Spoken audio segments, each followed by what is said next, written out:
This is the RPM Podcast. Cars were going fast in a circle. Is this heaven? No. It's Iowa. See what you did there with the Iowa corn.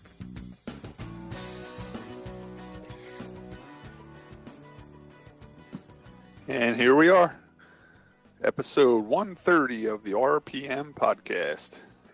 It is March 25th. Man, we're getting the show in early tonight, 7:57 p.m. on a Monday night. 2 Mondays in a row, man. We're almost professional now with this show. This is what happens when you get rid of Eric Brennan.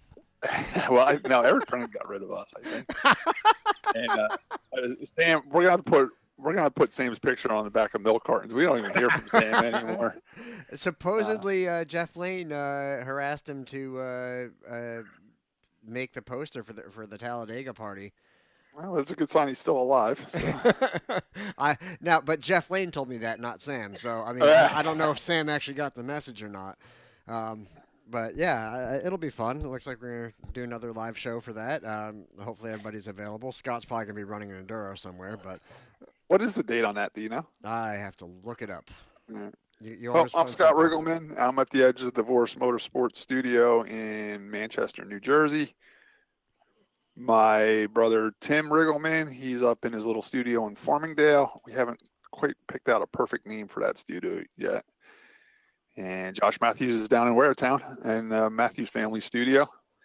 And we're anxious to get the show going here. We got a lot to talk about. More local stuff. Martinsville wasn't that great of a race.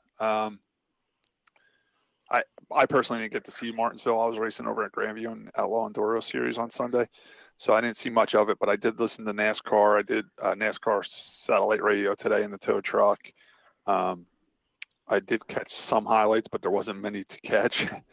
Some of the big topics was, Brad Keselowski just dominated the race. It was the most laps led in a race since like 92 when Kyle Petty led like 490 some laps at Rockingham or something like that. I think Brad led over 400 laps at Martinsville this week, which is unheard of nowadays, you know. Now, I heard a weird statistic. This may have been DW being all drunk or something. I don't know.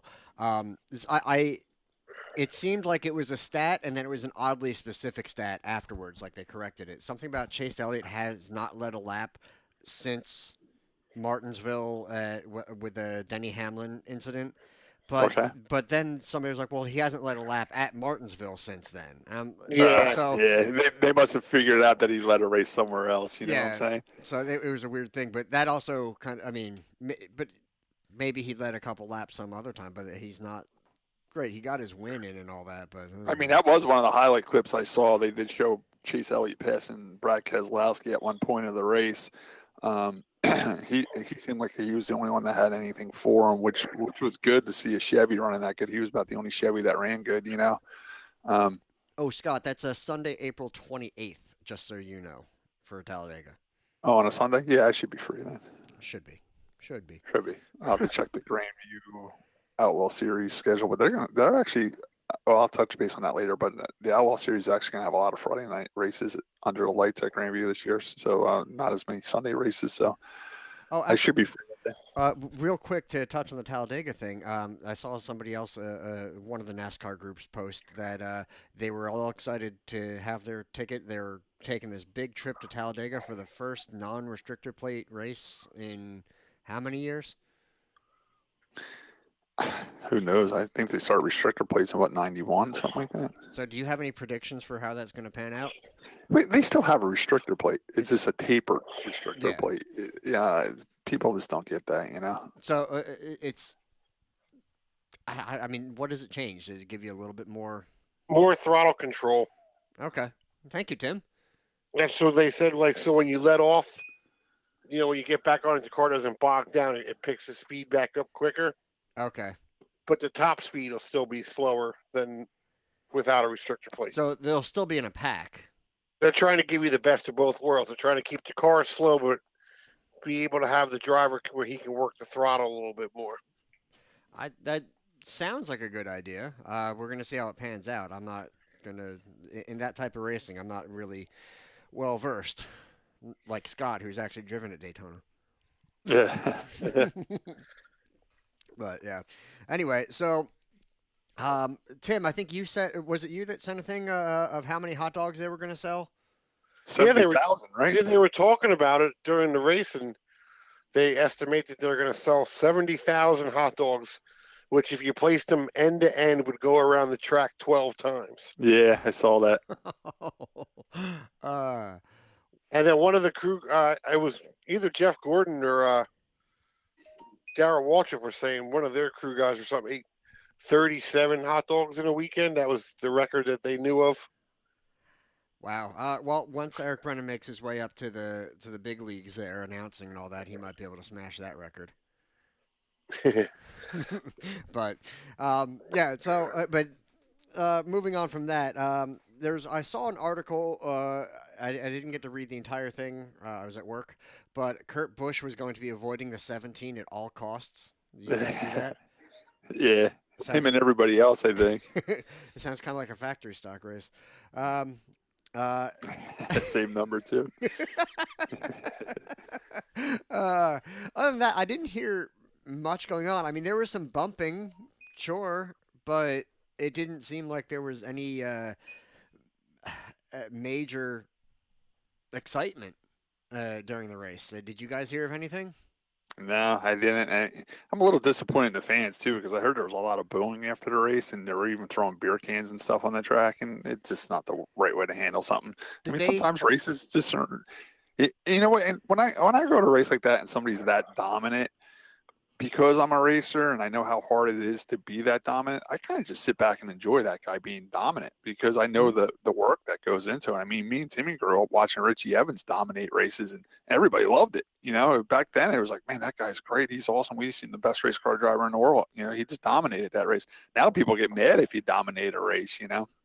Yeah, well, I think that they were looking for more of that Truex kind of getting shoved in the last turn kind of thing because they want that last lap excitement or something to take home. I think that's what they're looking for. I think we're also in a society where you have to complain about everything.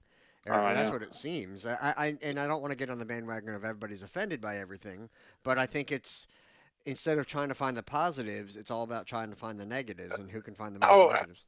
I think the last couple races that have been in Martinsville have been exciting on the last lap, and people expect that, but nothing's guaranteed. It's just it didn't happen this time.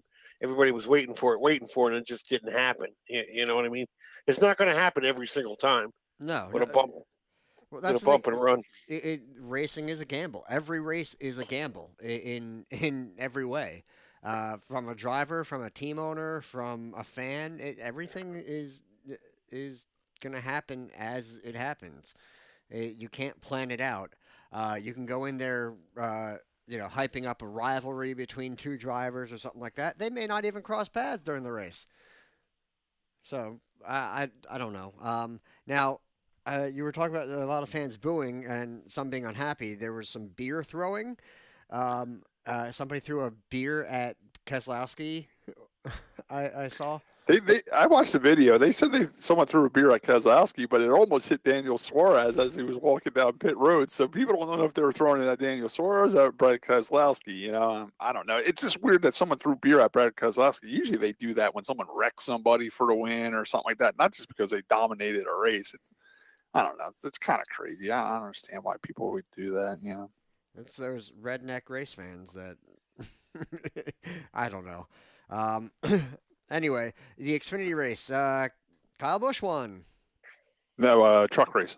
Oh, truck race. Kyle Busch won. Yeah, there was no Xfinity was off this weekend. Yeah, I'm sorry. I got it all mixed up there.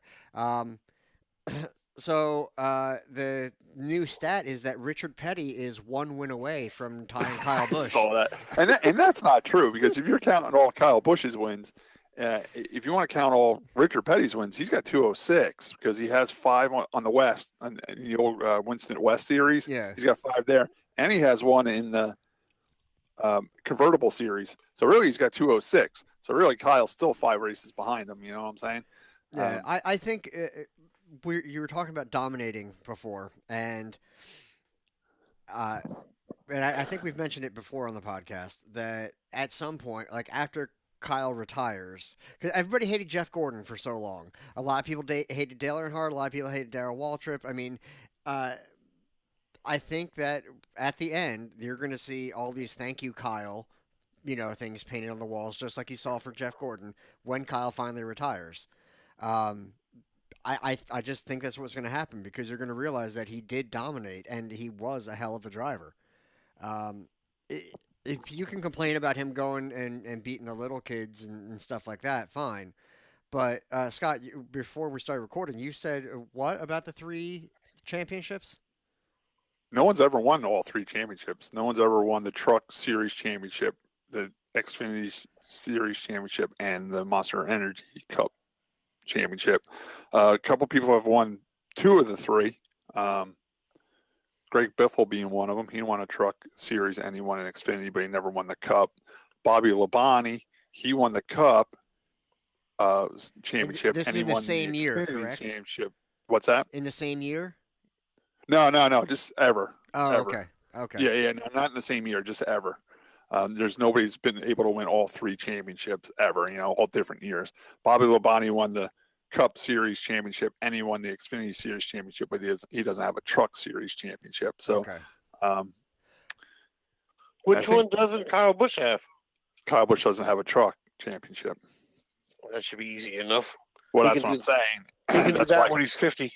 Yeah, and that's true too. He could go back at the end of his career and do it, but he wants to do it now. He wants to do it now. I'll bet you if you challenged him to do all three in the same year, he would try. Yeah, he would. I heard he asked NASCAR if he can do it. He wants NASCAR to let him be able to run all the races this year and don't put a ban on him because he's coming up where he's not going to be able to run the Truck Series anymore pretty soon because I think he's only allowed 5 or 6 truck races, 5 and 7 Xfinity or something like that. I like to at least I'm running 10 and 10, something like that. You know what I'm saying? 5 is not enough, Yeah, but Scott, you're a guy that NASCAR to let him keep racing, but I don't know how that's going to work out for him. the thing is, I see where people can be turned off a bit to it because Kyle Busch is running in that lower division, so we're going to watch the Kyle Busch show for the most part, and it does happen a lot. It does, but he's gotten wrecks and penalties and stuff like that and lost, and it happens. But here's the thing: they're I don't know the word for it, but they're holding it against him because he's good. I mean, Bubba Wallace was in that truck race too, and you didn't hear anybody say that. Oh, he shouldn't be in that race. Well, he's a Cup driver too, but he didn't do nothing. It's now. I think Kyle should be able to race wherever he wants to race, and you know what's going to happen soon when he's not allowed to run the truck race in the Xfinity race. He's going to go off and do a late model race somewhere. So it's NASCAR's loss. You know what I'm saying? Yeah. He's a racer. He's going to find somewhere to race. Say if he's sitting in Bristol, Tennessee on a Saturday, right? Mm-hmm. And he can't run that Xfinity race. Guess what? He's going to have his late model team over at some short track, and he's going to shoot over there and race there, and it's going to be their gain and NASCAR's loss. Yeah, I completely agree. Let him race, man. Let him race. I don't care. I mean, I race against people that are better than me, and I enjoy it. I want to beat them. I mean, just this weekend at the Yellow Enduros Series, I finished second to Timmy Pouch, which is Billy Pouch's brother, and I love racing against him. He makes me step up my game. Some people says he shouldn't be racing in the Enduros, but I have no problem racing against him. Yeah, there's a couple of sprint car drivers that race in the Enduro Series over there, and I love racing against them. It makes me a better driver, makes me try harder, Well, Scott, you're someone that, especially as I've gotten to know you over the years, you just want to race. You just want to drive. That's it. And so does Kyle Busch, And that's the thing, where if I compare you and Kyle Busch in that aspect, just this drive to want to race. Tony Stewart was like that too, and everybody loves it. He goes and runs sprint car races all over the place.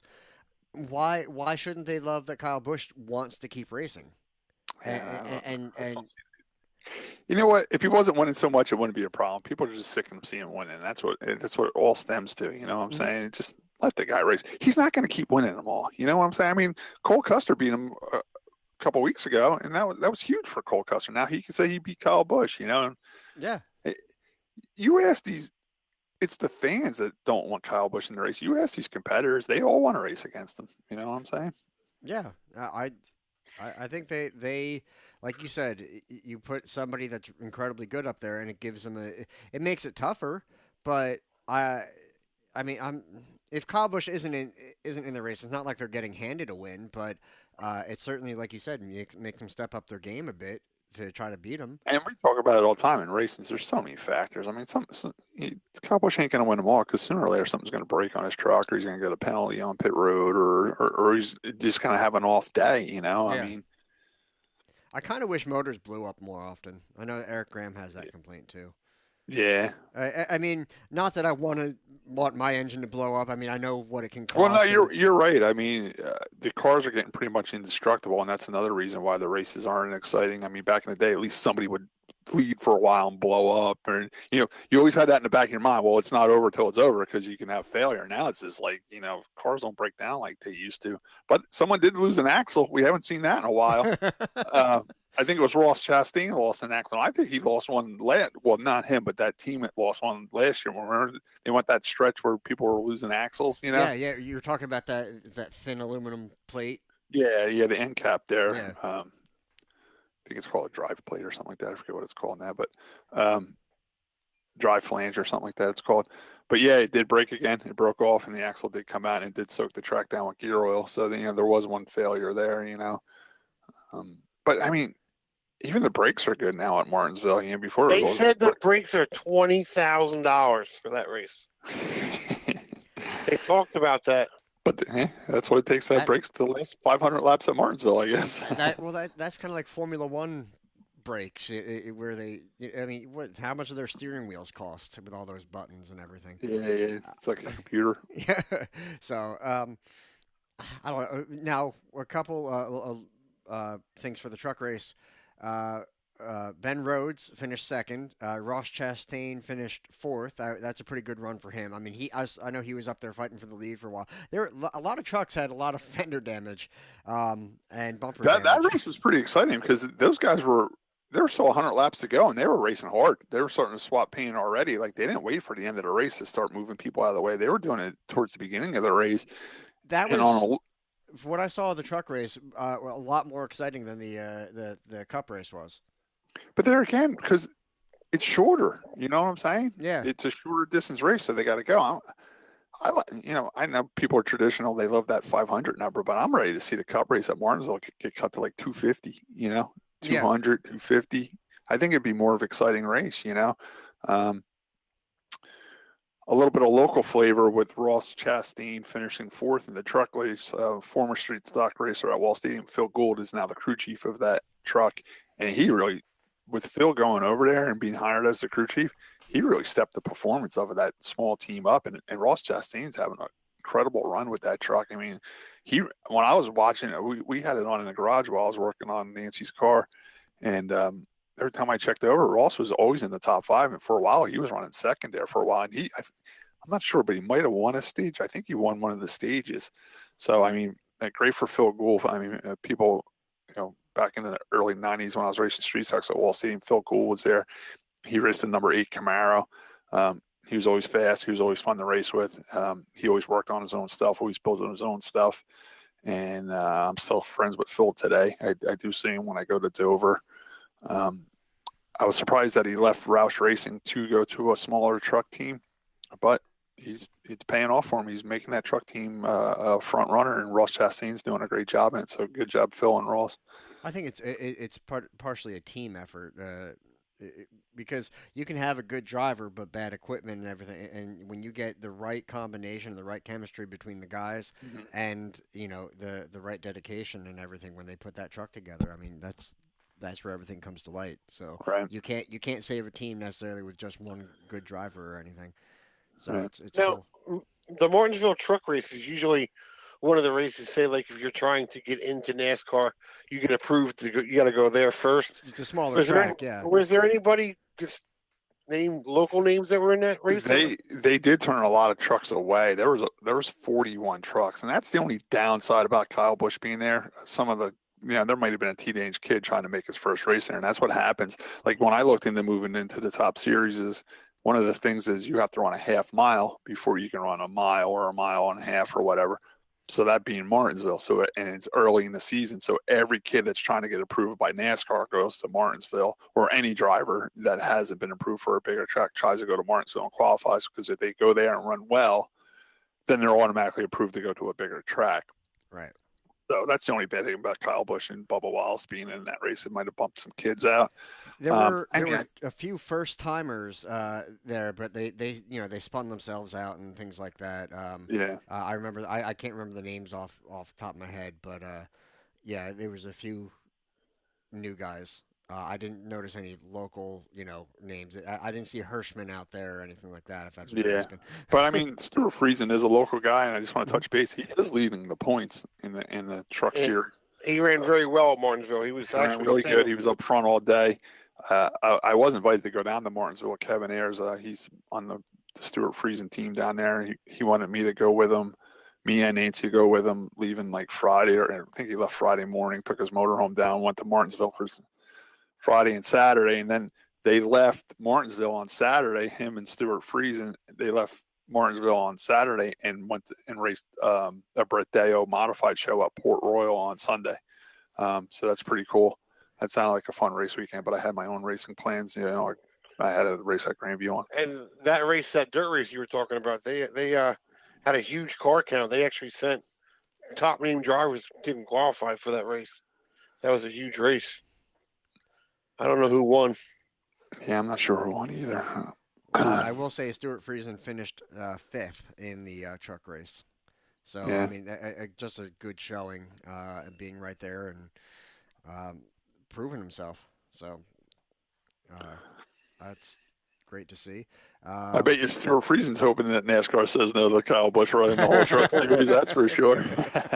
And then we wanted to say that they did a good job during the Cup race to promote, like, Richie Evans. They talked about Richie Evans and Ray Hendrick, and they had a little clip on Burt Myers from Bowman Gray Stadium for some reason.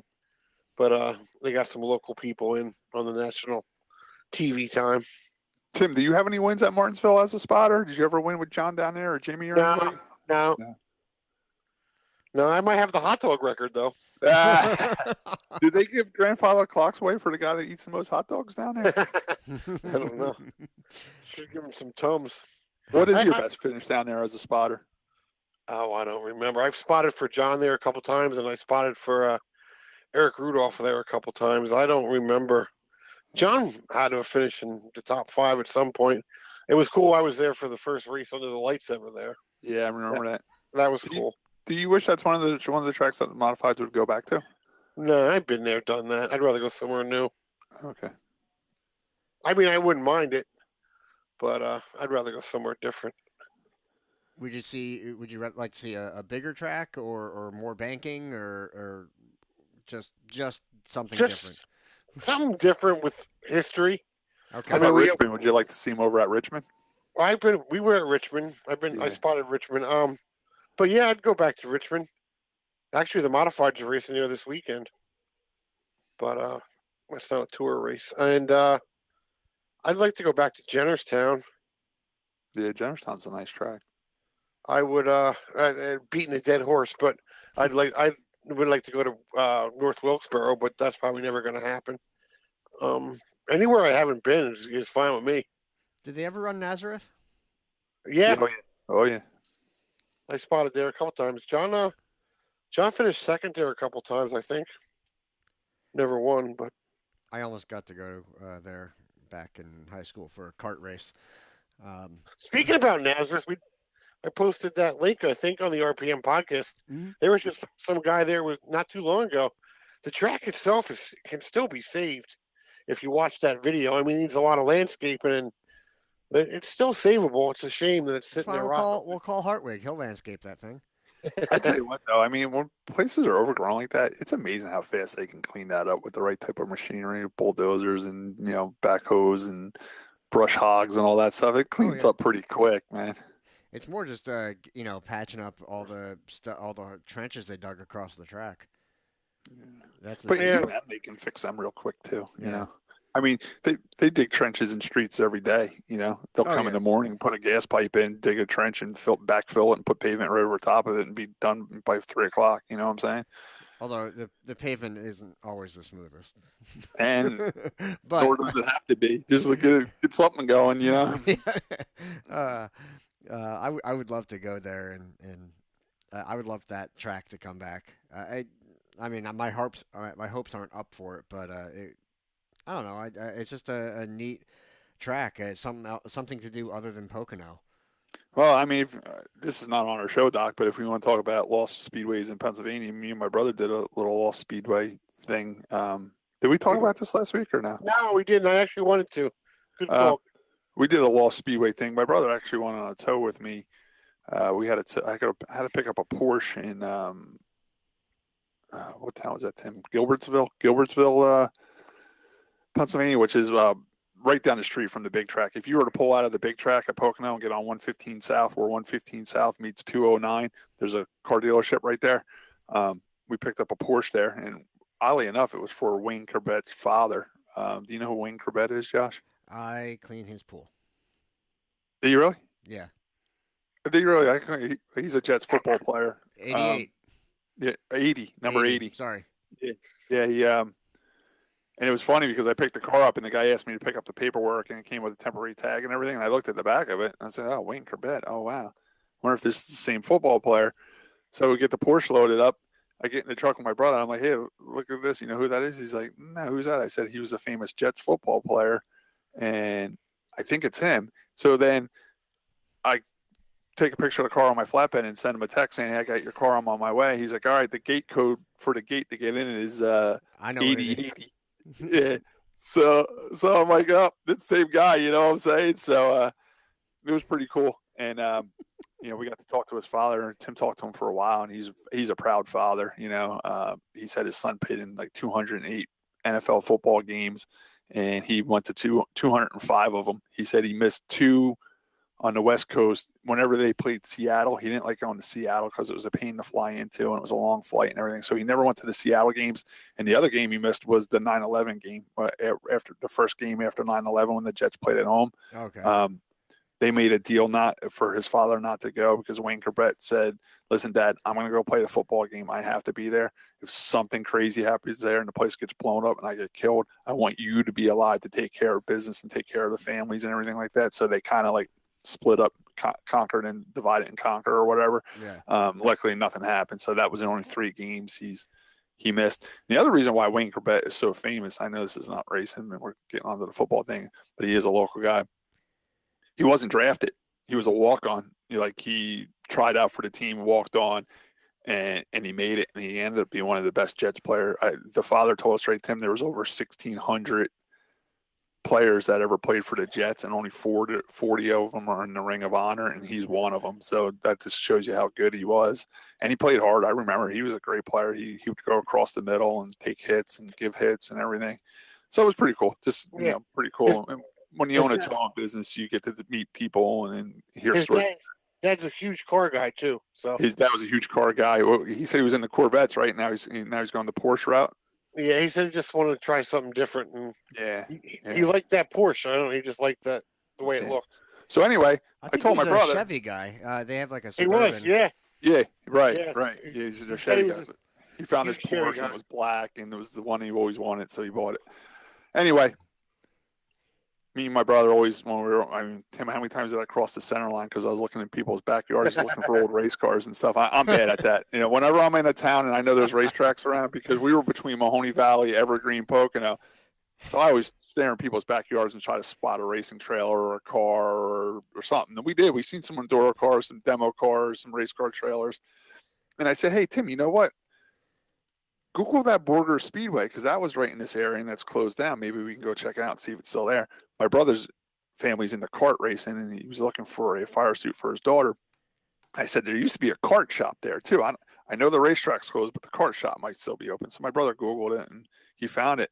So after we picked the Porsche up, we decided to take a ride by it to see if the track's still there, and it is. But it looks like, I don't know, what do you think, Tim, like a car dealership or something took it over or something? Because there was cars parked all over the place. Somebody's definitely renting this. Yeah, someone's definitely renting the space to park cars on it for some reason. But man, of course I get daydreaming because Man, Tim, was that a perfect property for a guy like me, though? For me, I would love to buy that. It was Josh. It was like an old gas station, a house, and then in the backyard was a racetrack. So you had Reservation. So that would be perfect for me because I would have the house to live in. The old gas station was a garage, like a 3-bay garage, like gas station. I can run a perfect towing company out of there, Mm-hmm. and you had a racetrack in the backyard. And the racetrack's like brand new. It just got paved not long ago. And it had all good lighting, Tim, right? They had like the Musco style lighting. Musco lighting. It's really nice. I would love to have it. Let the girls get off the school bus, screw the homework, throw the homework in the house, and let's get the jam carts out on the racetrack and let's go racing all night. So I think this property is still for sale. So if there's anybody that has that type of income or cash flow or whatever, look into this track, man. It could be a beautiful place to own and have races at again. It's small though. It's for small cars. It's for micro sprints and like the slingshots and quarter midgets and all that stuff. Could you get a legend on it, maybe? Yeah, I know you can have a legend car race there. I remember even a couple of times they had four-cylinder cars there from Mahoney Valley, but that's about as big as you can get. You can have a 4-cylinder race there if you wanted to. It's like a 5th mile, but real nice, real nice paved little track. I always heard this. I don't know much history of the track, but I heard the story. It was always a dirt track. Well, the neighbors were complaining it was too dusty, so the guy paved it. Okay. So he cured the dust problem to make his neighbors happy, and then they started complaining about the noise, and it ended up getting shut down anyway. But I also heard that he could have fought, but he was just getting older and he didn't want to fight with it no more. So if there's anybody out there that has some fight left in him and has the money to do it, please go buy that place. Don't let it slip away to nothing. I mean, there wasn't a weed growing out of that place. It's still well taken care of. Like you could race there this weekend if you wanted to. Besides there being there was 4 pickup trucks in the corner. I wanted to take that Porsche off of Scott's trailer off the truck and drive it around there. Yeah. Although I probably wouldn't fit in it. I'll post the pictures on the RPM board so people. Yeah, my brother did take some pictures, and we will post them on RPM's Facebook so you guys can check out this track. And if there's anybody listening and can look into it and see what it. People, we were talking before. People are one of our hugest hits when we talk about where you would go to eat before or after the races. Let us know, like just what racetrack that you've gone to, like that, like we're closed. I mean, me and Scott have been on hundreds, and John Blewett III was big into that. We would anywhere we would go, we would try to find an old racetrack.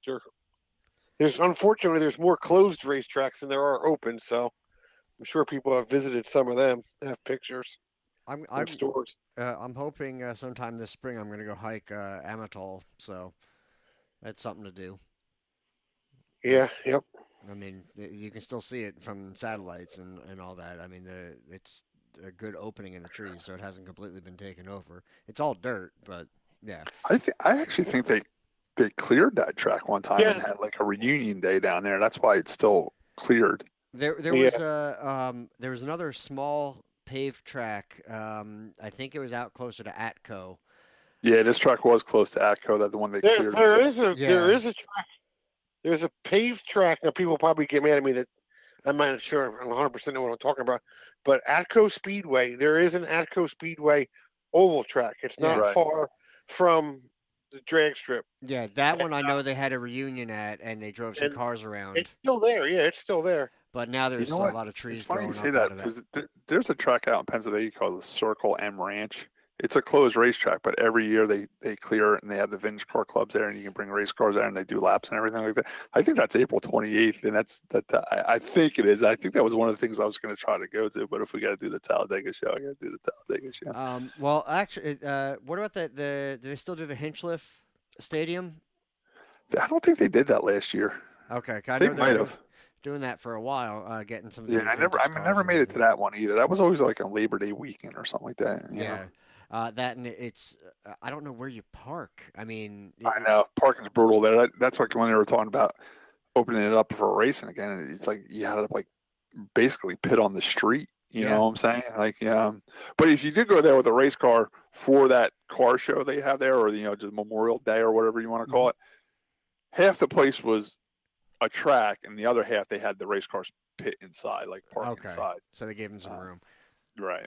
That's good. But if you were to race the full quarter mile there, like you would on a race day, then you would have to pit on the streets, or they'd have to work something out with an area store and use their pits. But yeah, that would be the problem. And there was some rumors going around that there was some money coming in from the state to try to save that place, and they were going to try to get racing going again. But that's kind of has fizzled since. Yeah, that would be a pretty big undertaking, I think, because I mean, the place is condemned. I mean, that's the bottom line. It's yeah, condemned. yeah, and then the outside wall is, it's kind of like a Bowman Gray deal, right? Yeah, Where I mean, there's no room. You're hitting because it was used as a running track too. right. And I mean, if you blow a tire, you go into the wall. I mean, Did you ever go there, Josh? Did you ever go one of those reunion shows? no, no, I No. wanted to, just never was able to make it up. I was That's up invited to in, every single one of them. Mike Tideback was a big part of that, and he invited me every year. And every year, I really wanted to go. I just never made it up there. that's up in Patterson, right? So it's Yeah. Oh, I've been by the place. And Yeah. it's right by the Patterson Falls, which are beautiful. It's just so weird being in this like inner city, rundown town, and seeing these beautiful waterfalls. Like they're amazing. Those waterfalls. Of course, they got shopping carts in it and garbage and everything else, but they are beautiful waterfalls, and they're right behind the Hinchcliffe Stadium. Of course, there's shopping carts in it. While we're on the subject of old racetracks, me and Scott used to go to Trenton all the time, and oddly enough, Josh, if you ever get a chance and you Google it and you're out that way, they took the back straightaway, the dog leg, and It's they houses literally built houses on the both sides. On yeah. the one side of it next to the lake, and the other side where if you ever see pictures of the cars on the racetrack and you see rooftops, the other houses were literally right on the other side of the fence. I actually did drive down that. I had to go down to where it's kind of a dead end and then turn around, and I filmed myself driving Yeah. down the street. That way, it would have been the correct way for the dog leg on the backstretch. Yeah, they made cul-de-sacs at each end of it, if I do remember right. Yeah, yeah. Which is it's a shame. And then the rest of the track is that grounds for sculpture thing. Yeah, which I'm told the concrete padding for the Under the covered. grandstands. Yeah, that's all still there. That's part of there was the Seven Muses or something like that. Yeah, Sculpture. yep, mhm. I did a wedding there once, so I got to kind of tour it and check it out, and we talked. And some of the old buildings are still there. Okay, yeah, yeah. But I mean, I don't want to take away from what the place is now, the sculpture thing. I mean, there's some pretty cool stuff there, but I prefer They being could have kept it a racetrack and had the sculptures there. You know Yeah. what I'm saying? You could. Well, UPS bought the big chunk of it. The UPS building's right on the other chunk. Okay. Okay.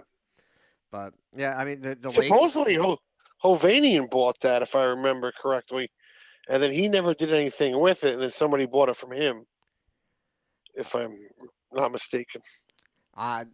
That's more than I know. I'll say that. But yeah, at least I did make the trip out there and drive down that road slash backstretch for. And some of the bleachers at New Egypt Speedway are from Trenton. Okay. I do know that. Do you know which ones? Because I know they had them named after like different tracks and stuff. The ones that are pretty much on the front stretch, the little ones. Okay. All right. I wish I could have gone to that track. I was there. I don't remember much. I was little, but I was there. My dad went once for a race. I think James Hilton was racing I'm sure he was. back then. There are some pretty good IndyCar races on YouTube from there because they were professionally. I think the last modified race there was on ESPN, and I think Jeff Bodine won the race. Yeah, it was rain shortened. I think that's on YouTube too. Yeah, he beat after they would cross the line going to turn one. Richie Evans would always pass them, and then when they came back around, for whatever reason, Jeff Bodine was always at the lead at the line. You can still find an old monster truck race from Flemington. It was aired on TNN. That's on YouTube. I've watched that before. Yeah, I've watched it too. That's the old monster trucks where they would bounce for like 5 minutes after they landed. Yeah, that's going back. We're going to talk about closed racetracks for the rest of the show. That's what we're going to do. Now we can move to your Indy F1 stuff if you want to get through that real quick. Yeah, real quick. Charlie Whiting passed away kind of suddenly. That was on March 14th. I meant to talk about it earlier. I think I shared something. He's a former F1 deputy race director. No, I'm sorry. I got that wrong. He was the head director, I believe. Anyway, so that was you would always hear the F1 guys talk about, oh, Charlie said this and that. He was kind of on top with all the rules and stuff, and he wasn't as insane as Bernie Ecclestone, but just sudden, and I don't know if there's anything else because of Liberty Media taking over. I don't know. It's just a whole weird thing. That said, IndyCar was at Circuit of the Americas, running the exact same track layout that Formula One runs there, about 14 seconds slower though. Are you serious? They were Yeah, that far off? yeah. Oh my God. I thought it'd be maybe a second or two. I did see one of the F1 guys put, oh, yeah, this is a great race, but they're so much slower than us. And then one of the IndyCar guys, yeah, it's like, yeah, and we have a $400 million less budget than you guys do. Well, yeah. Well, you think about IndyCar doesn't have power steering for one. They're just completely different. 14 seconds, man. That's unheard of. I Uh, thought they'd be closer than that. I really did. Let me see if I can find the other article. Yeah, IndyCar's recent test at Coda gave us an idea of the differences between the two series, which were big, about 14 seconds Wow. around the 3.4-mile track. That's a big track. Like, how long does it take to get around the track? Let's see. Do they have any actual times listed? And of course, now it wants to. I'm looking for an actual time. No, I don't see that. But yeah, that's still a significant difference. Yeah. I know when we're clamoring over a tenth of a second, and Right. Well, but I'm saying because it's such a big track and it is a road course. I mean, it might be minute and a half laps or minute and 45-second laps. You know what I'm saying? yeah, So, it's definitely over a minute. yeah, But still, to be that far apart. yeah. Um, I definitely thought the two type cars were closer in speed than that. That's for sure. Far from it. But another difference that they had from Formula One was Formula One imposes track limits on the track. Basically, IndyCar said if it's paved, have fun. Okay. No Yeah, out of bounds. basically. Now Oh, that's good. there was you couldn't cut chicanes, Right. Right. Obviously, yeah. but if you ran wide, run wide. Yeah. Go, take up all the pavement. That actually bit Rosenquist. He came down on Hinchcliffe. They both kind of went wide in the turn. Um, Rosenquist was coming back onto the track. Hinchcliffe, I don't know if he just didn't have full control of his car again yet, or if he didn't see him, but they made contact, and Rosenquist went spinning into the inside pit wall there, tore the nose off the car, and I think they were going to try to repair it and get him back out. Um, uh, I think it was during practice. One of the guys spun, and one of the corner marshals was actually in the porta john, like in that turn. And I guess they talked to him afterwards, and the guy said he was peering out of the holes and he saw the wreck happening. So you see, before the car even hit the wall, the guy was out of the porta john, like zipping up and running to the truck. To, but I've wondered about that. I feel sorry for the guy. He probably sat in that corner all week and then nothing ever happens. As soon as he goes to the bathroom, something happens. That's exactly what I was saying. I mean, eventually, you can't plan these accidents. Yeah. You got to go. You got to go. Yeah. So let's see what else. Zach Veach spun out early. He kind of looks like he lost it mostly on his own. I mean, it was kind of a cluster after he was off the start, and he spun through a gravel trap, and then ended up on the grass right by the tire barrier. He was able to keep it going, but then he had to like off road drive through the grass all around the gravel trap, so he didn't get stuck until he could get back onto the track. So they had a nice nose cam on that too, so it looked like I don't know, some type of rally race or something like that, just going off through the dirt. Um, Ray Hall, who I don't know, has been doing well for the most part. I mean, son of Bobby Ray Hall and all that. got passed by Patricio O'Ward. O'Ward I mean, he's a rookie, and I mean, he's really uh, proving himself. It's surprising.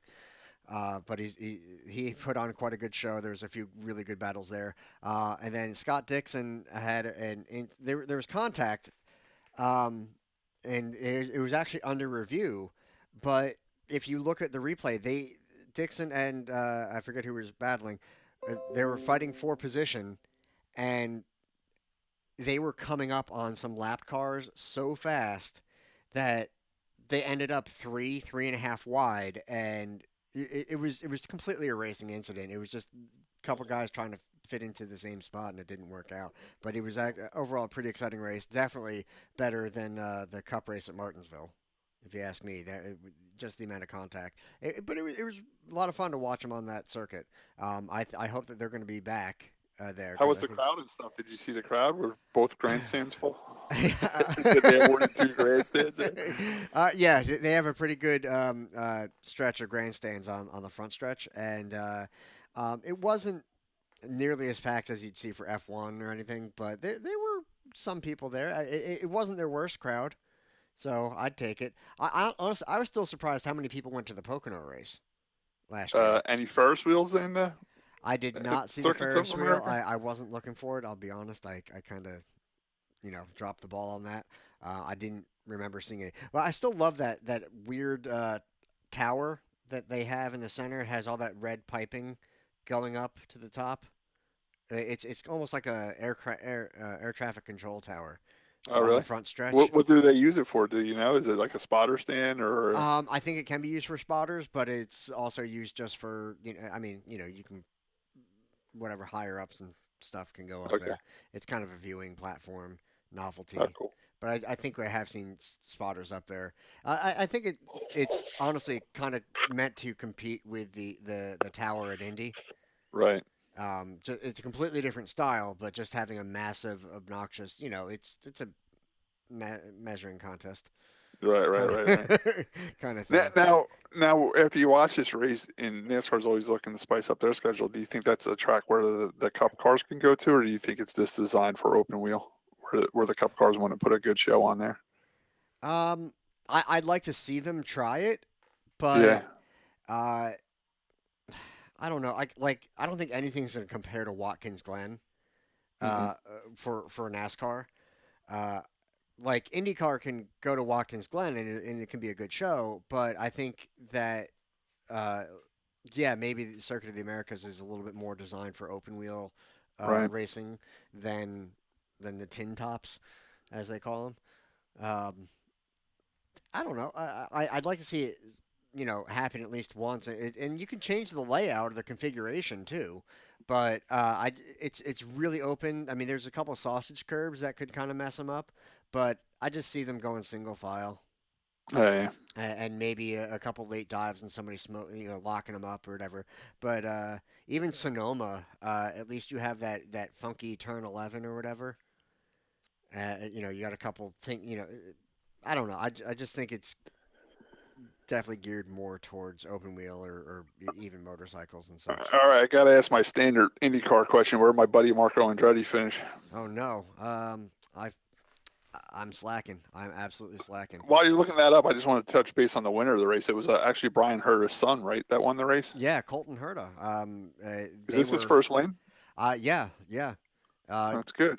It was tremendous for them. I think he was just completely worn out at the end of that race. I'm going to look him up now. Marco, that is. And we always talk about how racing is a family thing, and it's the racing families that keep racing going. And now this proves at any level. I mean, here we are. Brian Herta, who was a former racer, his son's winning races now in the IndyCar level. So even at the top tier racing, something as big as a division like Indy, it's down to the families to keep everything going. Yeah, I would agree. It's kind of a sad thing. Scott, Marco Andretti, you're not going to guess where he finished. 12th. Sixth.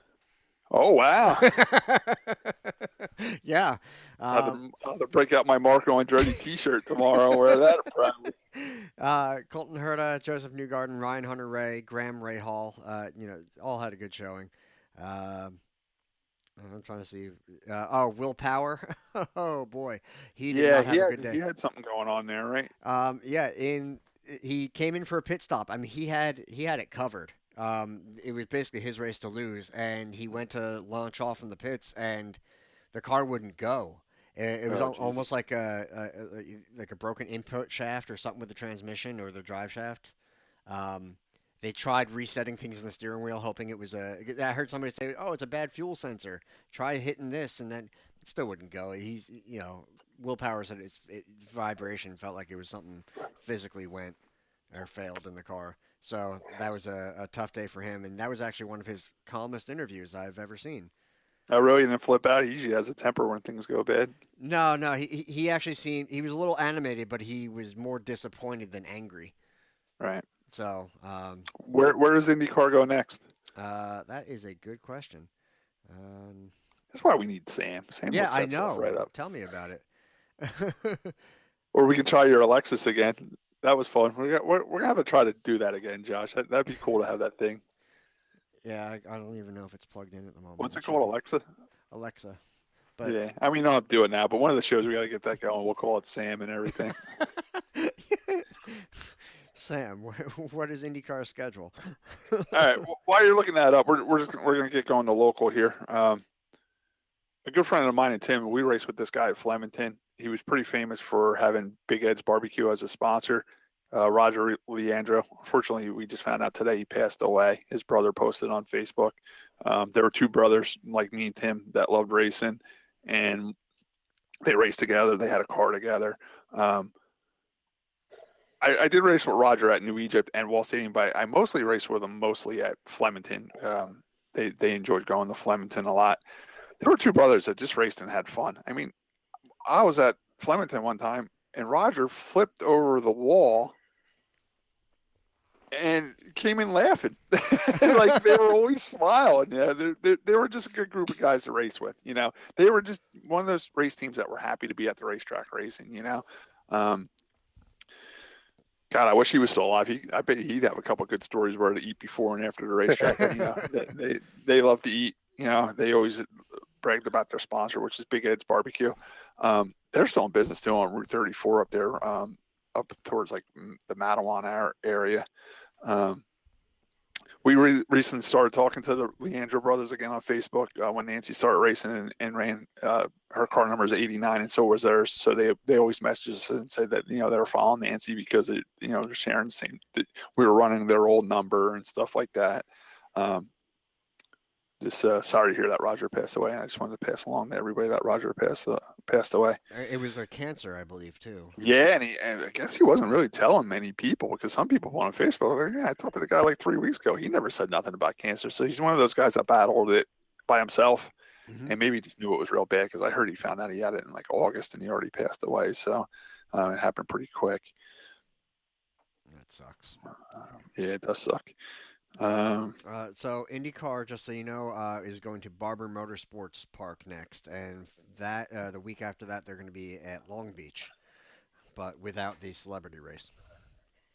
They're not doing that no more? Not well. Toyota pulled out of that, I believe. Really? So we're not going to see Carlton from the Fresh Prince of Bel-Air race? No, He's I not missed going that. to race against Brandon from 90210. We're not going to see any of that anymore. He's definitely not racing against Luke Perry. He's still lukewarm, I heard. He might be able to.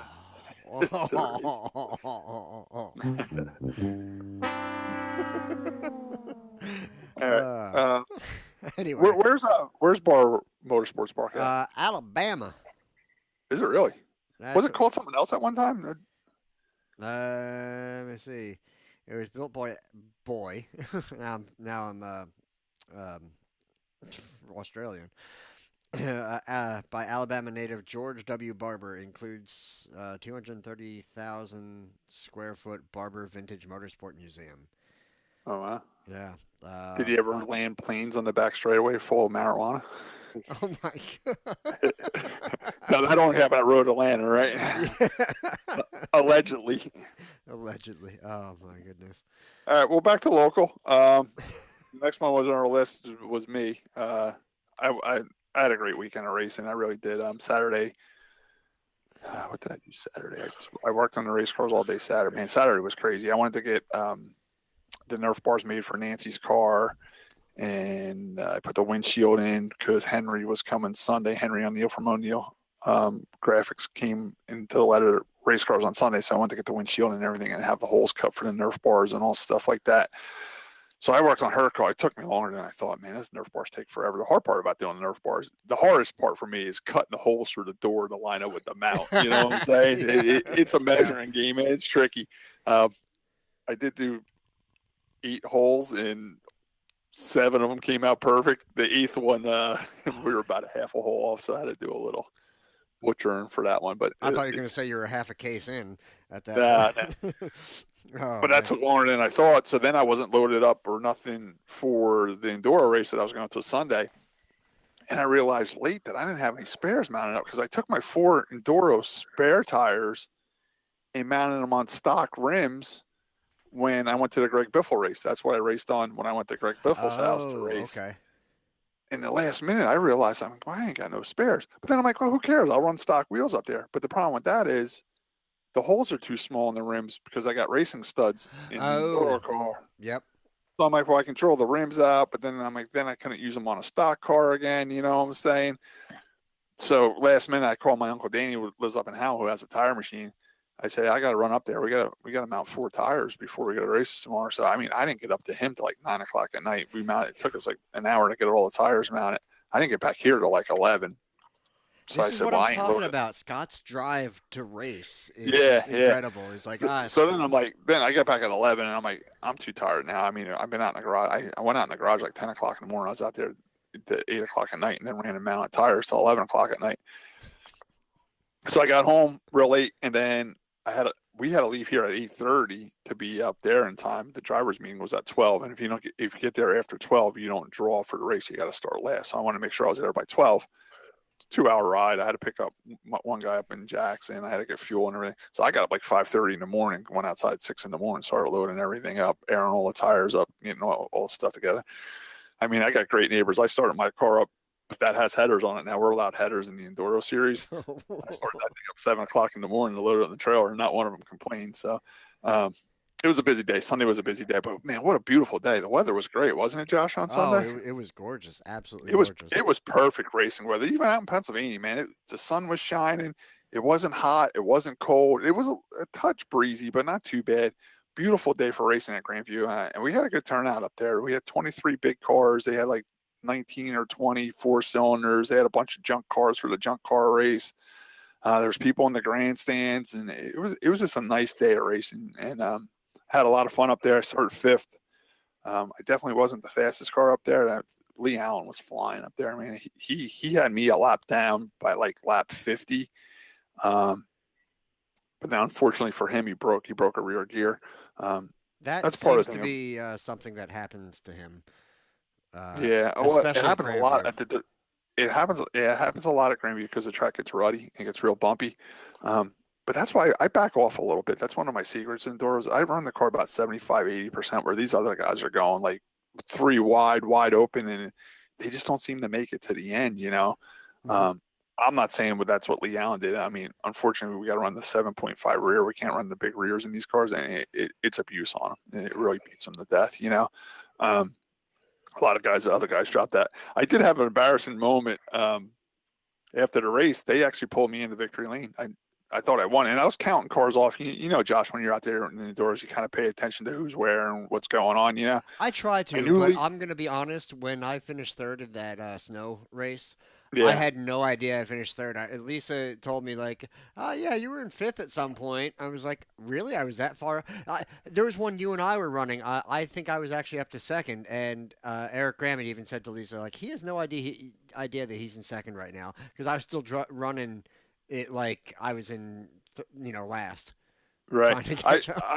I was I remember who started in front of me. I remember who I passed. I remember who passed me. Leon was definitely one of the guys that passed me. This guy, Naf Singer, he's a number 70. He's super fast up there. He passed me. This guy, Chris Reichert, he's super fast up there. He started in front of me or he passed me. So I knew those guys were in front of me. But I watched Leon break because he broke right in front of me. I seen the record guy, the 1C car. I seen him pull off, so I knew I had him beat. And the 70 car broke too. I seen him pull in the pit, so I'm like, oh wow, I'm leading this race.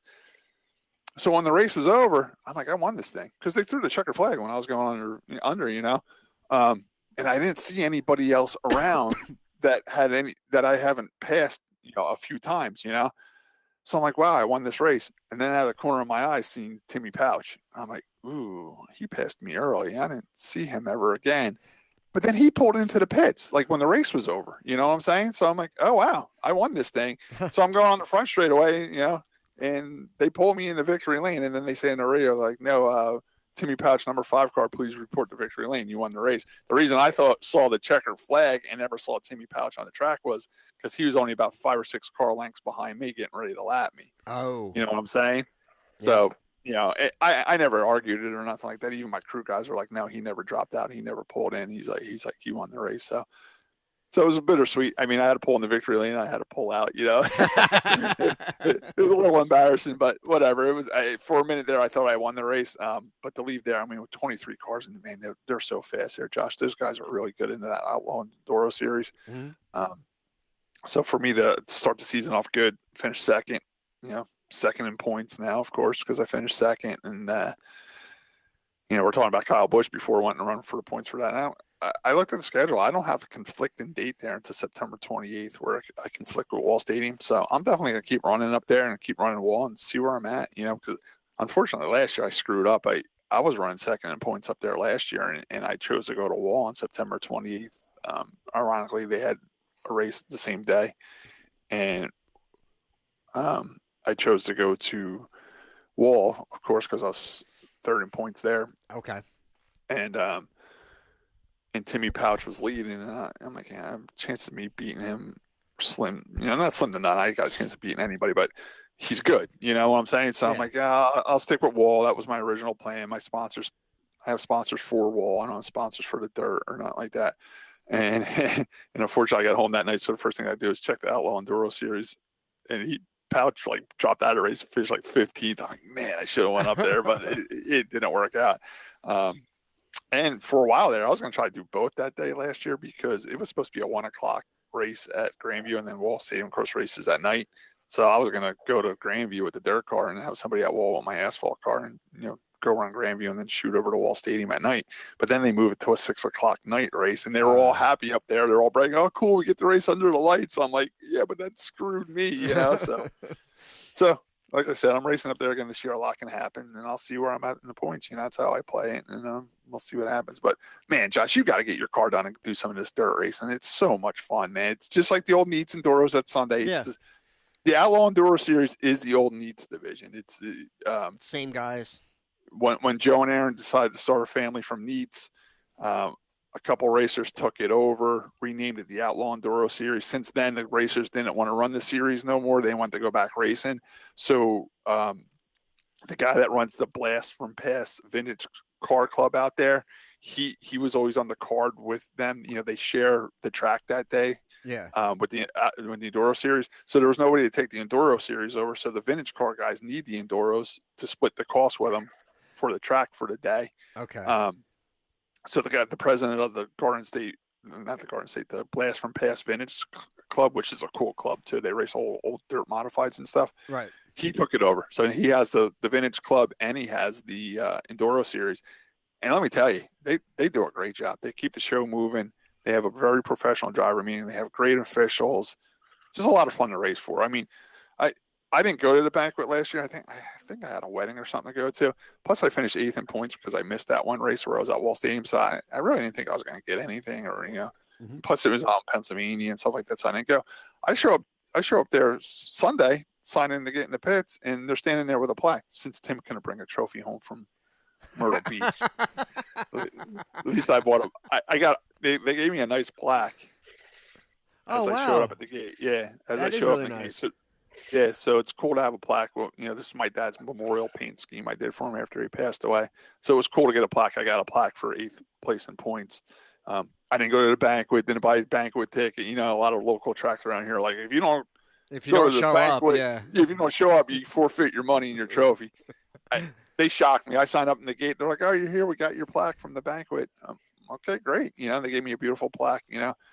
This is a great group of guys to race with. It almost feels like you're going to hang out with your friends and having a race.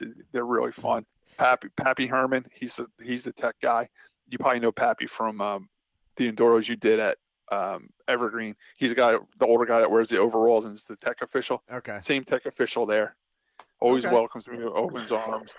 It was funny because, Josh, you know how I put on Facebook when I put that motor in that car? Well, my uncle actually put that motor in that car because we were working on the asphalt cars. I started it up. I put it on Facebook, the video of it with the vacuum at 1,000 RPMs. Yeah. So when I pull on the tech, he's like, I really don't have to check your vacuum. I seen the video on Facebook, but now I'm going to, but now, because people call it fake book. He's like, now I want to see if you were fake booking, if you were for real. And then he checked the vacuum. It was right on the money. He's like, yeah, that video was correct on Facebook. That's why I put it on there. So, yeah, and that was good. And we had a lot of fun up there. All right. I'll put the car back together.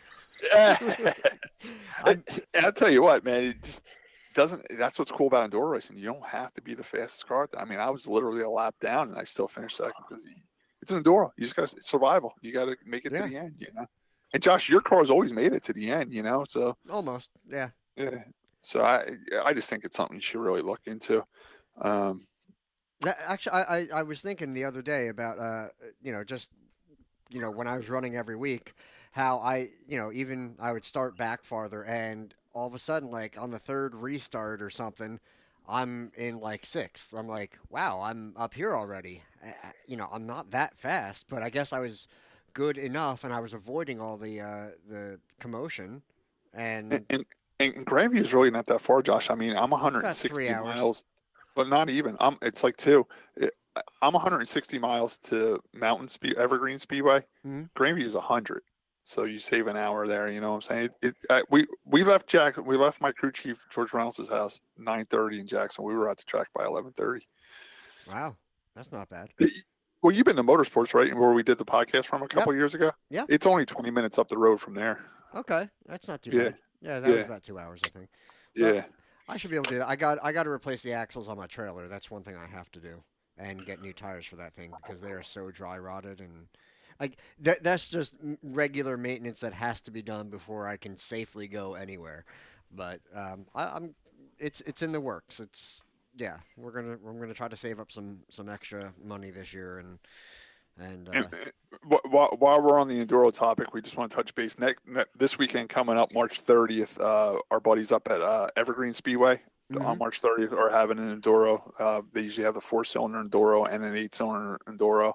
Unfortunately, I'm not going to be able to make it there with my enduro car because Wall Stadium also has practice this weekend coming up. So I'm going to be at Wall on Saturday practicing with both cars. I'm going to have Nancy's car there and my car there. Are you going to practice both of them yourself? Yeah, I'm going to practice both of the cars until Nancy gets there. She's going to try to get out of work by 12:30. Practice is from 10 to 4 if anybody's wanting to come over to Wall Stadium. Free to get in the grandstands. It's cool coming to the first practice because you can see all the new shiny cars and everything like that. So, yeah, I'm going to get over there by 10 o'clock. I'm going to take Nancy's car out. I'm going to take my car out. And then when Nancy gets there later, when she can sneak out of work for a couple hours, she's going to take the car out. I'm going to help her, So, yeah, that's going on this weekend. Also this weekend, there's another enduro on Sunday. When I'm done with practice at Wall Stadium on Saturday, I'm going to come home, switch the cars. I'm going to put the third car back on the trailer. And then on Sunday morning, I'm shooting out the Big Diamond. We have a 50 lap. They call it an enduro dash out there. So I'm going to race Big Diamond on Sunday, which is a good time too. Cool thing about racing the enduros, which it's a little dangerous, but it's not for me. But the enduros up there, they race the 4-cylinders and the 8-cylinder cars together. Oh, okay. Yeah, it's dangerous for the 4-cylinder guys. I'm not going to get hurt, But the cars are so equal. They're fun to race against because the 8-cylinders and 4-cylinder cars are so equal, But God forbid if one of these big 8-cylinder cars hit one of these little 4-cylinder cars. Yeah, they tried to. they were checking one time at Wall. They only had a handful of four-cylinders show up, Right. I think, for an each one, and they were like, "Can we just run them together just to get it over with?" And they checked, I think, with the state police, and they're like, "Yeah, no, Yeah. it's not safe." So so I think they just ran a shortened race for the four-cylinder guys, and then the big cars had their regular race. um, I will say, Something we just skipped over on our little show doc is Englishtown. Sad oh day at yeah, Englishtown Raceway. It was all over Facebook. They're tearing the drag strip up, which is a shame. A lot of history there. I'm not a huge drag race guy. One quick story I want to tell about Englishtown though. I had a friend of mine. Her name was Sherry Hillman. She went to Penn State at a college at a high school. She went to Penn State College, and she went for like some type of like broadcasting or something like that. And out of the blue, she called me. This was like 2-3 years. You know, I hadn't talked to her since we got out of high school. And Sherry called me up. She's like, "Hey Scott, I'm doing an internship. I'm doing like broadcasting or something like that, or sports marketing or something like that. I got to go to Englishtown Raceway to do the summer nationals. I can bring a guest. You know, none of her family cares about racing or motorsports." She's like, "You're the only one I know that likes racing. I remember you from high school, always talking about racing, blah, blah, blah." She's like, "Are you racing there that week?" And I'm like, "No, that's drag racing. It's different than what I do." You know, she's like, "I can bring you. We're going to be in like the suite, and we're going to be in the camera thing and the broadcasters. Like, I'm going to be right there. I can bring you." So it was cool. I went with her, and it was like the TNN Motorsports days, you know, and then like Brock Yates and all those guys were there, and it was cool. We sat right with them as they were doing it. It was cool, you know. was that for like So a summer nationals or something like that? Or? yeah, it was the big one, yeah. Oh, okay. And on a local level, while I was in the VIP booth with Sherry, with the network she was working for, I ran into Big Joe, Big Joe and Little Joe from Kendall Oil. So I got to see them. They used to they're the people that owned the Bearcat modern stocks back in the day, Josh, that had Crazy Eddie on them. Okay. They're, you know, so I got to see them there. They were there with Kendall Motor Oil. So that's just one of the memories I had, many memories I had from Englishtown. Another memory I had from Englishtown was kind of a bad memory. I'm getting honked here. My cousin, when I had the art truck, worked at SLP, which is Street Legal Performance. They do a lot of performance parts for street legal cars that guys drag race and stuff like that. Well, they had SLP day at Englishtown Raceway. They sponsored my truck too because my cousin worked for them. So they asked me to bring it to the show. But of course, I'm an oval track guy at a drag strip, so I bring the truck there. Not like one person came over and looked at it. Like nobody even cared it was there because I was at a drag race, you know. So it didn't mix well. It was one of those things where it didn't mix. It was. I told Georgie, I feel like a marshmallow and a cup of hot chocolate. Like we just don't belong here, you know. We stand out like a sore thumb, you know. That's you know how when I went to Pocono for Indycar last year, they had the ride along stuff for, you know, or drive a real race car, real stock car. They had their Pocono NASCAR cars out. Yeah, stock car racing experience. Yeah, exactly.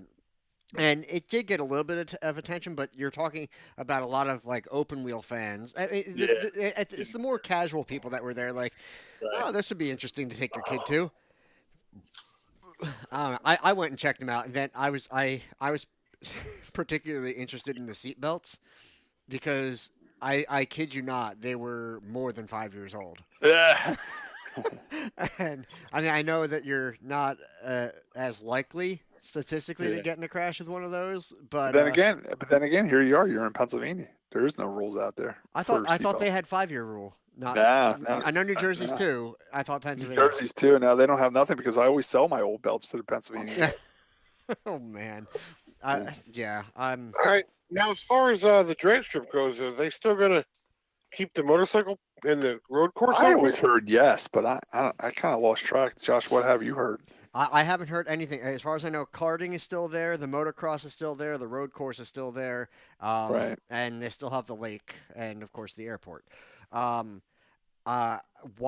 they would tear up the track? I mean, if it was sitting there not doing anything, even just leave it. I mean, if they wanted to, there was all that thing about car parts auctioning and stuff like that. park the cars there. Who cares? At least you don't have to tear it up. Right. So I don't know Well, the reason for. see, let's see how far they go with tear. Like they didn't tear up the.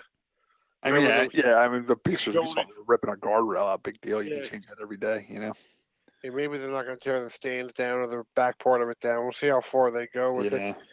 I wish they'd have speaking about that place, I wish they'd have that Enduro street road course there again for the factory stock. Yeah, that was a lot of fun. That That was a was, big turnout that day too. That was huge. I can post that link on the RPM podcast page too. I think Rob ran that. Hartwig was there. Everybody was there. They were mixing like street stocks and what were street Yeah, stocks but they had classes though. There was Okay. 3 different classes. There was like stock, factory stock, and then there was like street stock, like late models and stuff like that. Yeah. No, it was scored separate. That was a good day too. There was another photo I was going to show from the demolition. I was going to send it to you guys. Because there's one photo, it didn't show a whole lot. It was like, oh, well, they're maybe just tearing up by the starting line or something like that. But then there was another photo that showed that they'd made quite a bit of progress down. Oh, okay. But Yeah. I didn't see that one. Yeah, I'll see if I can find it for you. Right. I mean, you have the building there and everything else.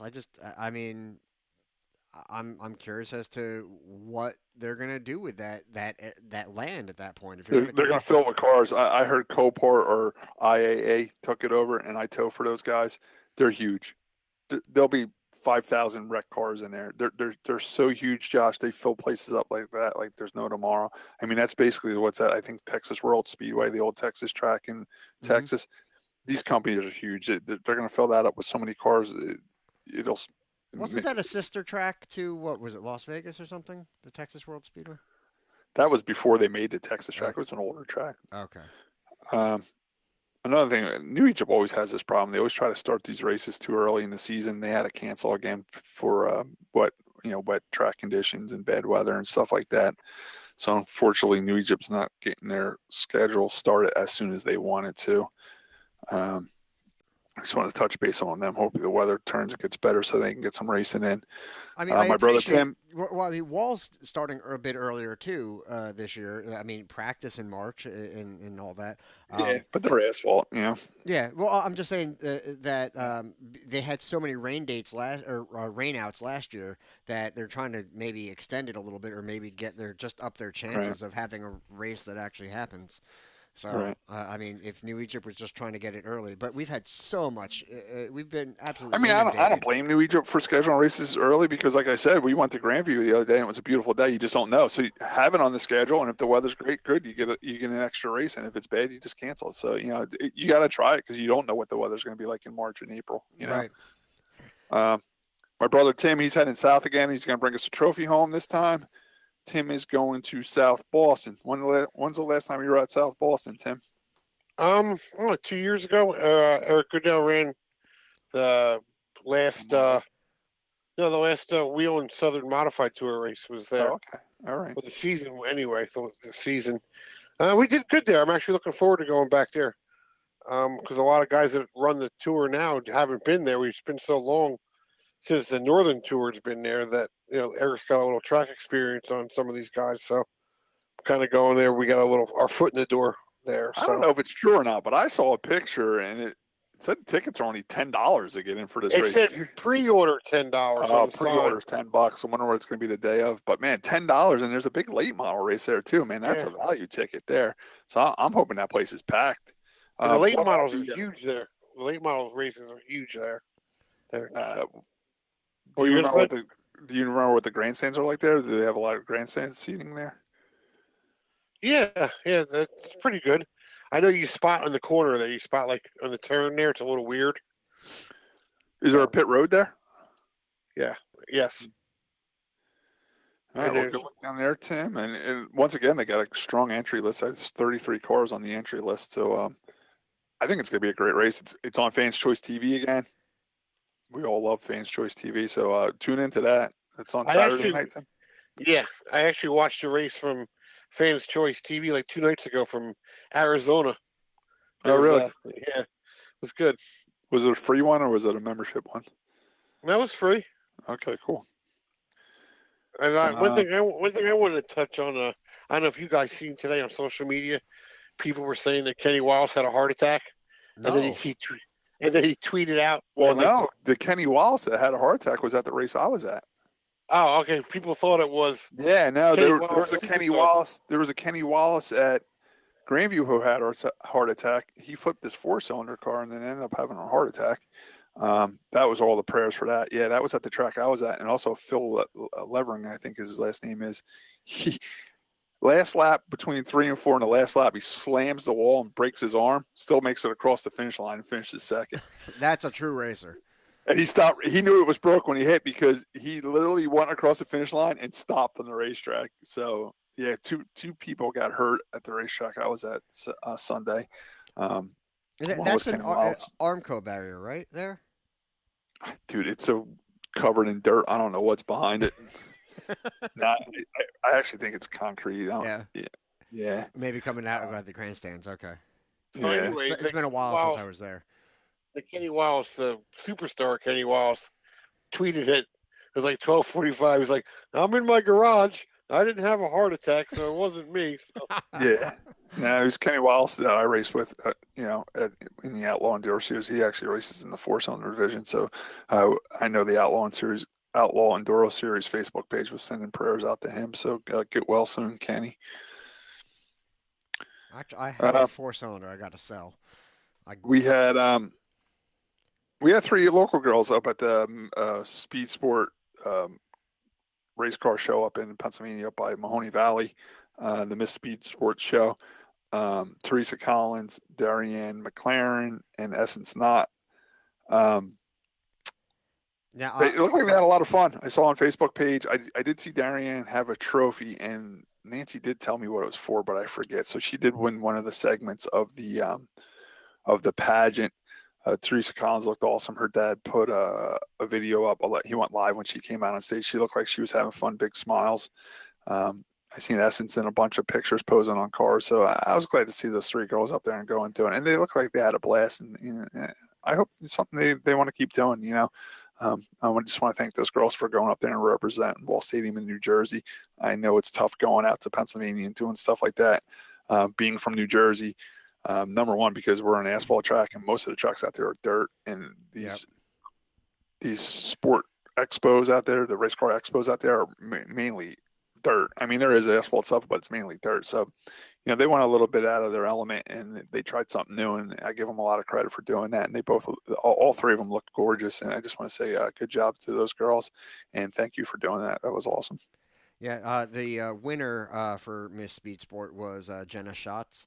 There's tons of pictures. I mean, if you're friends with anybody, I do have one complaint about that show, and I can say what I want because I have been You've been a judge, so yeah, okay. Yeah, so, the clout's coming through. Nancy and Teresa Collins are pretty good friends, and they talk on Facebook Messenger a lot, and they always talk about their race cars and being the 2 girls in that racing division and everything like that. So they became pretty good friends. So of course Nancy wished her luck and stuff like that, and asked her what she was wearing and what her plan was and stuff like that. And one of the things that caught me off guard was Teresa told Nancy that there wasn't a bathing suit competition in it. Huh. And I said, Nancy, that's kind of weird because I looked at all the old pictures. 2018, I even showed Nancy. I'm like, here, I don't know if Teresa knows what she's talking about because they're all in bikinis in here. So I guess for some reason in 2019 they didn't do that. So I don't know. That's kind of weird. Me too. Yeah, maybe. So I will say I don't know how they Essence or Teresa ended up finishing there. I think I saw that Darianne finished 4th out of 12. Oh, really? So I mean, good job for her again. And then she's been sharing it and thanking everyone and thanking Casey for encouragement and advice. Hold on 1 second. Uh-oh. Hey, man. I think Scott's getting honked at by his wife. I guess they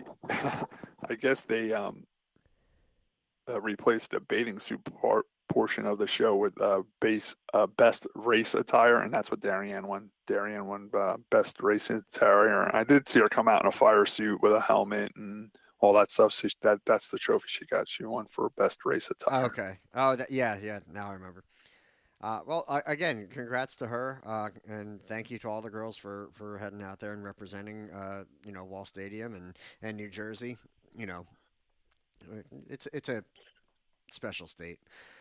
I just wanted, before we get done here, I just wanted to give Cody Connor a shout out. He he won the pole down there. Yeah, for it was Hickory, I do believe, and it was a big super late model race. Like Bubba Pollard was in it.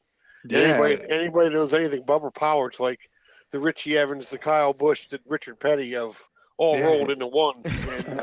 And Cody said he had a good chance of winning that race, but he said he got up into the wall a little bit and brushed the wall, and it ended up bending his lower A-arm and ball joint and knocking the toe and all that stuff out. And he still was able to rally and finish seventh. Plus, he had the flu. He had the flu, too.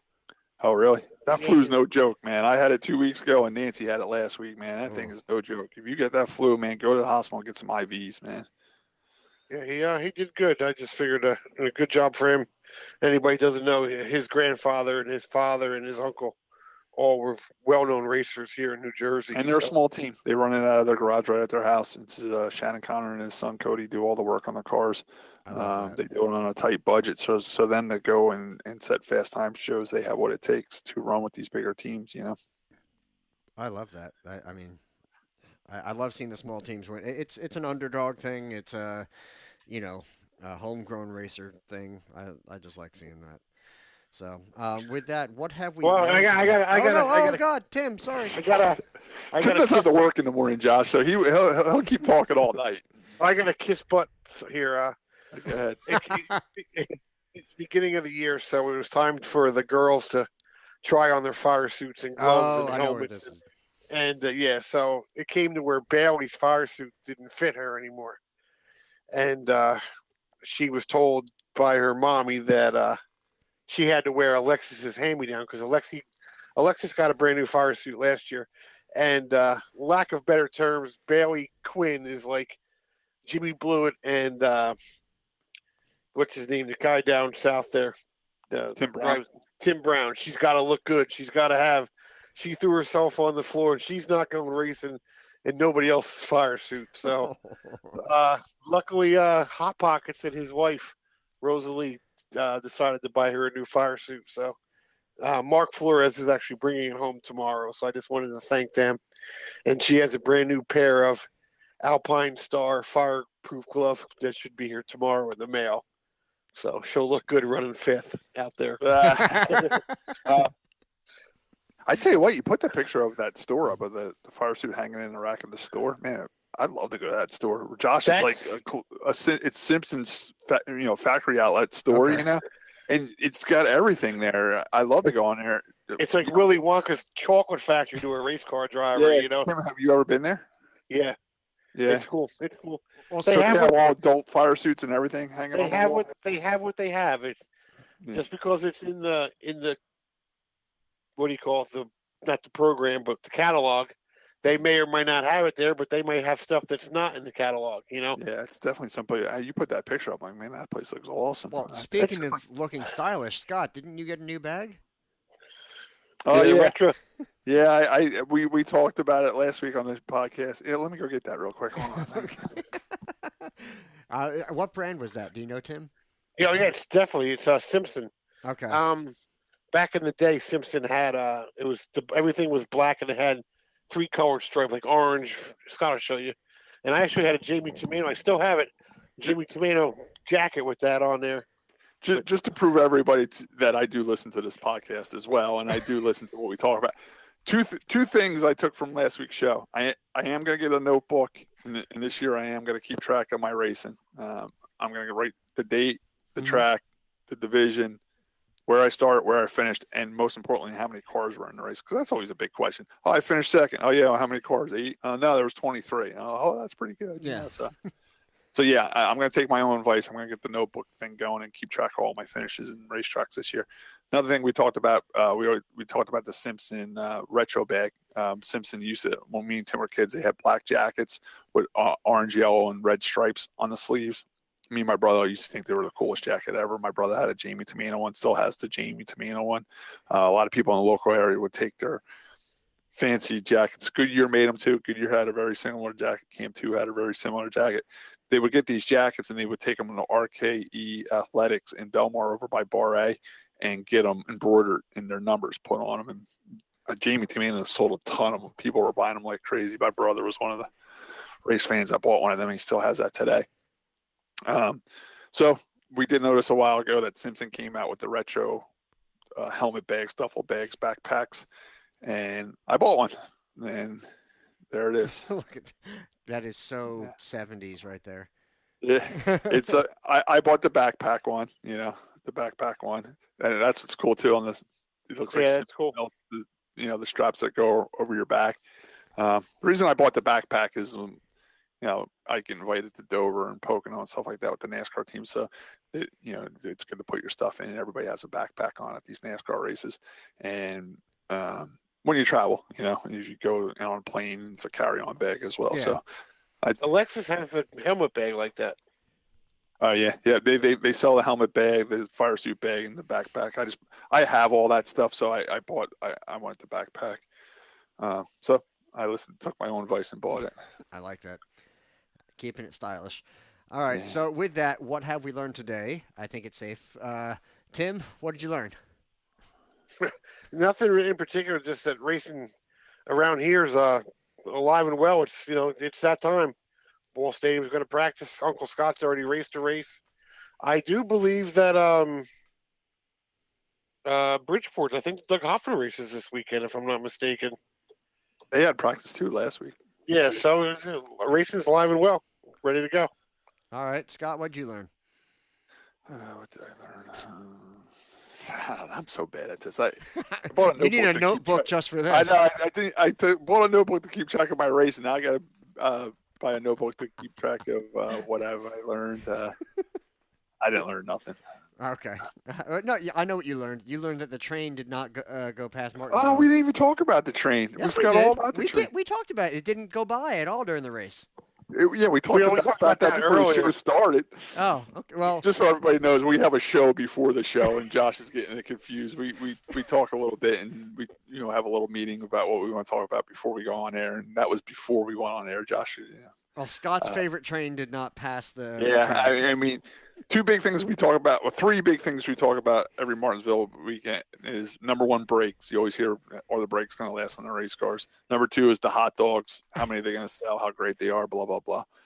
And the train. And, the train's historic for passing by as the Cup race is going on. It didn't go by this time. I guess they didn't have nothing, no and freight scheduled. You forget the clocks. The grandfather clocks. They actually had it's funny that you say all that, because they had like a half-hour pre-show before the race. It was called something about Martinsville and the clocks, the king of the clocks or something. Huh. And it described everything that you just talked about was all in there. And another thing that was cool, I don't know, not to make the show longer, but apparently I think it was somebody's spotter actually grew up in one of the little houses in front of the track. Oh, really? Yeah, and his another thing. They don't live there anymore, but they refuse to sell it. Oh, really? Still owns the house? Yeah. Well, that was another popular thing in Martinsville too, is the duck ponds. There was duck ponds outside the track. That's no longer there anymore. There's no duck pond no more? No, they filled that in. Oh, okay. That's why they built a bridge. They built the bridge to go across the street. Mm-hmm. But the little houses are all still there. Josh, you ever been there to Martinsville? Nope. You have to drive through this little shanty town to get to the racetrack. It's all these. That doesn't surprise me. You know how like where you live, like where they have all the old school summer bungalows that were built like in the 50s and stuff. That's where I live in. Yep. Exactly. Well, yours is a little nicer than these ones, but yeah. That's because he doesn't race. He's got time to work on his house. He should still a little tiny bungalow and having a race car. You go through this little town to get to the track.